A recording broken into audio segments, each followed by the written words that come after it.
Paul Dayton will defend the goal to our right in his first period for UMass as the Minutemen skate from right to left. UMass wearing their home whites trimmed with maroon. Matt DiGirolamo in the goal to our left for UNH as the Wildcats skate from left to right. The Wildcats are dressed in their road blues trimmed with white. Puck is dropped and we are underway. UNH controls the opening faceoff and Damon Kipp will get it into the UMass zone. And they keep the pressure on. Danny Hobbs, left side of the net, in front. A great glove save by DiGirolamo on Michael Pereira. Holy smokes, a terrific save and a face-off in the UNH zone. The UMass Minutemen, got to keep your head up. DiGirolamo grabbed his stick. It was knocked to him, but he never let go of the forward stick. All one of the Minutemen had to do was go by. Over right point, it comes to Kessel. That's Blake Kessel. He shoots. That is blocked loose in front of the UMass net, and they score. It came to the left side of the net, right to Paul Thompson, and Thompson's able to score with 64 seconds remaining in the period.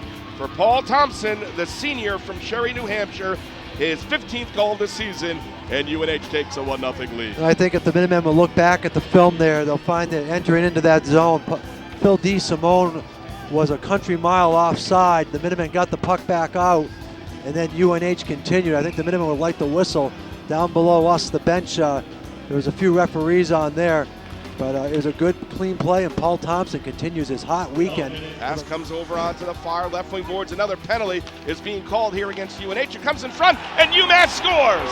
The red light went on. This will be reviewed, John. I'm not sure it went in. We had a pretty good angle on it. Puck was right along the goal line. The red light went on as Pereira, I believe, was able to just push it toward the goal line. LeComp took the initial shot. They're going to review this, I'm pretty sure. John, it was right in front of me, and that thing just skidded along the goal line, and I'm not so sure the whole thing was over. I'm right next to the goal judge who flicked the light on. Yeah, that's Todd Boynton down there, who's got a good view of it. Todd Howe down to our left. He's the minor official. Remember where we are, too, though. We are at home, and that was very, very close, but it was ruled a goal, so they're going to need disputable evidence to overturn it. The ref came out, then he went back in, now he's coming back out, and he's saying no goal. Yeah, right call. That's the right call, guys. With my 4 eyes down here, well, you know what? I did not see it go over the goal line. That's the bad news. The good news is UMass is going to have a 5-on-3. Hanley keeps alive right point. Right wing circle Hobbs. Return to Hanley. Phillips, one-timer. He scores!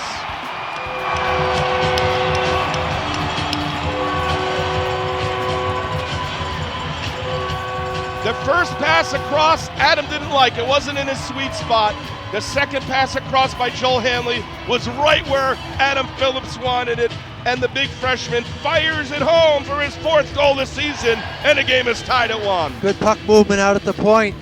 Minutemen go back and forth. They give Phillips, they wanted to give him a second shot there. They felt that he had a real advantage with that hard shot, and from the left point kept it right along the ice.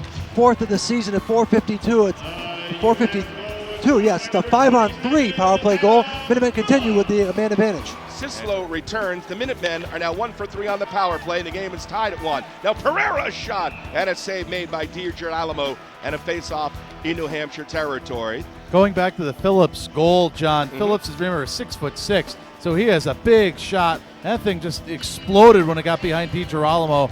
He never had a chance. It's a great shot by Phillips, the freshman from Michigan, who I thought, John and Brock, played very well out in Wisconsin last weekend. He really did, and he brought a physical presence that was much needed against that big, tough Wisconsin squad. Left point, it comes for Kastelanski. A shot stopped by Dayton, loose in front, and covered on by Paul Dayton. And a face-off will come into UMass defensive zone. Good stop by Paul Dayton. 12:18 remaining in the third period. UMass and UNH still tied at 1. Here's a Maroon Minute brought to you by UMass Amherst, one of America's top public universities.